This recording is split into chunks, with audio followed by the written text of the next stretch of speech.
Պարոն Մարգարյան, բարև ձեզ, ուրախ ենք ձեզ մեր տաղավարում հյուրընկալելու եւ ունենք մի քանի հարցեր, որոնց հետ կապված կլսենք նաեւ ձեր գնահատականը։ Եվ այսպես, Հայաստանում կայացան խորհրդարանական ընտրությունները աննախադեպ ընտրախախտումներով, բռնաճնշումներով, կալանավորումներով, ձերբակալություններով, ահաբեկումներով։ Ես կխնդրեմ այս խախտումների ու այս ամենի հետ կապված ձեր տեսակետը արտահայտեք, ինչի մենք ականատեսը եղանք եւ իհարկե այս իրականության մեջ խուլ ու համր է Եվրոպան,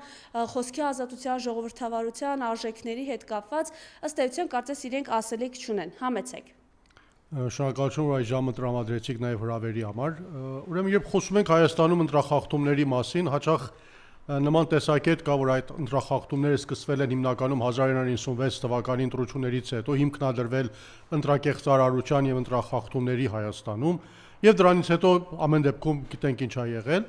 բայց կարելի է հիմա արձանագրել շատ հստակ կերպով եւ 2026 թվականի հունիսի 7-ի ընտրություններով Հայաստանում ընտրախախտումների եւ ընտրակեղծարարությունը մտավ նոր, այդպես ասած, շրջան, նոր փուլ եւ կարելի ասել, այդպես ասած, ընտրախախտումների նոր փուլը սկսվում ձևավորվել Հայաստանում, պետական ռեսուրսի օգտագործում, ընդդիմության ամեն ձևի, այդպես ասած, կանխում, կանխարգելում, թույլ չտալ, որպեսզի կարողանան առողջ կերպով, ազատ կերպով ընտրապայքար իրականացնեն, քարոզարշավ իրականացնեն, գլխավոր համարների, այդպես ասած, կալանավորումներ, ձերբակալություններ եւ իդեպ դա միայն վերջին օրերի կապակցությամբ չի, եթե ես ուզենամ կարծում եմ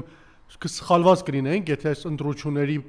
երևույթը նայենք միայն ասենք վերջին 1 ամսվա ընթացքում, երբ սկսվեց պաշտոնական ընտրաքարոզությունը։ Ես կարծում եմ սա պետք է մեկից ավելի լայն նայենք, շուրջ 1 տարի առաջվանից սկսված գործընթացները Հայաստանում,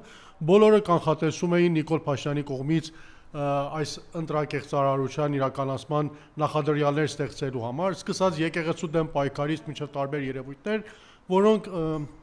ես կարծում եմ արդեն հունիսի 7-ին իրենց եզրահանգումը գտան, այն ամեն ինչով մենք բոլորս ականատեսը եղանք ցավոք սրտի եւ ունենք այնինչ, որ այս պահին ունենք ցավոք սրտի կեղծված ընտրություններ, նկարված թվեր, ամենածիծաղելի կերպով, կարծում եմ երեք բոլորս ականատես տեղանք ինչ կատարվեց օրինակ Բարգավաճ Հայաստանի ձայների հետ, եթե նախկինում նույնիսկ եթե թվեր էին նկարում, դա մեկ անգամ էին նկարում վերջանում էր, հիմա տեսնում ենք նույնիսկ մի քանի սահմանադրական, այսպես ասած, մեծ ամաստություն ունենալու համար, ինչպիսի ընտրակեղծարարության են դիմում, փորձում են նույնիսկ մի 40-60 քվեից չեն անցնում, թվեր են նկարվում, որպես օրինակ Բարգավաճ Հայաստանին թույլ չտան, Շեմն անցնի, հետո իր ամբողջ այդ քանի հազար ձայները, որ ունեցել է, բերեն մտցնեն Նիկոլ Փաշինյանի ձայների մեջ, կարողանան 2 հատ այդպես ավելորդ մանդատ ստանալ այդպիսով։ Կարծում եմ ավելորդ է բացատրությունները տալը եւ բոլորս տեսել ենք ինչ կատարվեց սրանից 2 օր առաջ։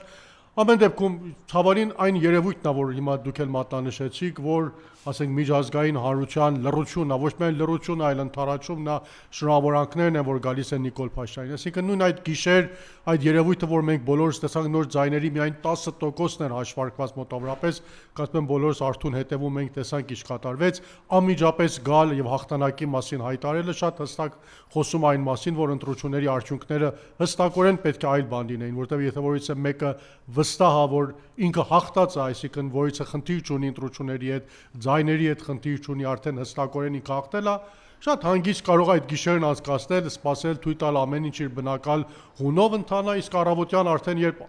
արդյունքները ամփոփված կլինեն, ամփոփված արդյունքների հիման վրա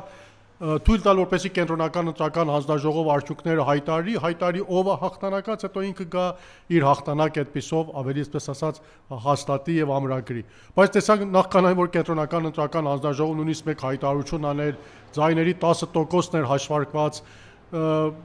Սիկը եթե չեմ սխալվում, մոտավորապես 1,470,000 քվեներից ընդամենը կարծում եմ 200,000 հավել դեռ հաշվարկված չէր, Նիկոլ Փաշինյանը շտապ հասավ շտապ եւ հաղթանակ հայտարարեց, նման հաղթանակ հայտարարում են մարդիկ, ովքեր մտահոգ են, որ ապագայում կարող է ինչ-որ բան կատարվի եւ հստակորեն այնպիսի իրավիճակ են ստեղծում, որ դու կանգնում ես կատարված փաստի դիմաց, պարզապես հրահանգ է իջեցվում ընտրական կենտրոնական հանձնաժողովին, որ ես հաղթած եմ, սրանից հետո հիմա քեզ ամնում, այլևս թվեր այնպես նկարես, որ իմ ուզած բանը այդտեղից դուրս գա։ Միջազգային հանրությունը այս ամեն ինչը տեսավ, եվրոպացի դիտորդներ, ովքեր եկել էին այս ամեն ինչը տեսան, ցավոք սրտի լռությամբ տարան, եւ կարծում եմ սա ամոթանք է, հիմա շատ հետաքրքիր է, որ մի բան, որ գուցե ասենք հենց մեր հարևան երկրներին եվրոպացի դիտորդները չեն ների, ամենախիստ պատժամիջոցները կկիրառեն նման մակարդակի ընտրություններ կազմակերպելու համար, Հիմա նույն ընտրությունները եթե Հայաստանում է կազմակերպում Նիկոլ Փաշինյանն է կազմակերպում, ամեն ինչը մի տեսակ կարծես նորմալ է, օքեյ է իրենց համար, եւ սա խոսում է նստակ հարցի մասին, որ Նիկոլ Փաշինյանի ընտրությունը եւ վերարտադրվելը հիմնականում հենց սա ձեռնտու է այդ շրջանակներին եւ իրենք անում են ամեն ինչ որպեսզի Նիկոլ մնա իշխանության եւ կարողանա այդպիսով ծառայի այդպես ասած սպասարկի իրենց օրակարգերը։ Պարոն Մարգարյան, այսինքն ըստ էության, եթե ինքը չունենար Նիկոլ Փաշինյանի վախերը, անհանգստությունները եւ իրապես չհասկանա, որ ինքը պարտված է, որտեղ իրոք պարտված է, որտեղ շատերն ասում են դեռ հենց հարց է, եթե ԲՀԿ-ն 4 ընտրատեղամասում բացահայտել է 120 ձայնի գողացվածություն իրենց ձայների, պարզ է թե ընդհանուր պատկերը եթե բացահայտվի ինչ է լինելու, չէ շտապի, չէ գիշերը 2-ին գար, ճեպազորից գար եւ խոսել, որ ինքը միաձայն այլևս իշխանություն է։ Տեսեք, ես այնքան լավատես չեմ, որ ասեմ օրինակի համար, եթե քվեների վերահաշվարկում լինի կամ փորձենք բոլորը ճիշտ քվեները կազմենք, օրինակի համար Նիկոլ Փաշինյանը կունենա, այսինքն 10% ձայն։ Այդպես բնականաբար չի։ Բնականաբար ինքն ունի որոշակի քանակությամբ ձայն, գուցե այն ձայները, որ իրեն տրվել են, իսկապես հենց այդքան ձայն եղել է։ Կարևոր ընդդիմության բաժնում, այսինքն այն ծրագիրը, որ ընդդիմությունը իրական փորձում էր իրականացնել, դա իրականություն չդարձավ, պարզապես հենց այդ թվերը նկարելու բերումը, որտեղ ասենք հիմա փոքր ձայներ ընդդիմությունից քաղելով, բնականաբար թույլ չէ տալիս, որ նրանք կարողանան պես ասած որոշները շեմն ասեն, օրինակի համար պատկերացրեք միավորված թևերը օրինակի համար կարողանար մտնել ազգային ժողով, նրա ձայները փոխարեն գնային Նիկոլ Փաշինյանի, բնականաբար դառնալու էին մանդատներ, ասենք ընդդիմության հաշվին։ Բնականաբար այդ փոքր ձայներով այս համակարգով, որ ցավոք սրտի գոյություն ունի Հայաստանում ընտրական համակարգով, հիմա նույնիսկ եթե դու ձայների մեծամասնությունն էլ չշահես ընտրություններում, մեկը կարող ես այդպես ասած փոշիացած ձայների օգնությամբ դառնալ իշխանություն։ Բայց ամեն կերպով փորձում են, գիտեք, փորձում է բոլոր հնարքներից Նիկոլ Փաշինյանը օգտվել, հիմա դա էլ այն հնարքներից մեկն է այդ համանդրական հնարավորություններ, որ ստեղծում է փոշիացած ձայները։ Հիմա եթե մենք շահեինք, ասենք ընդդիմությունը շահեր, դա կարող էր մեր օգտին, մյուս կողմից օգներ մեզի, բայց հիմա այսպես է ստացվել, բայց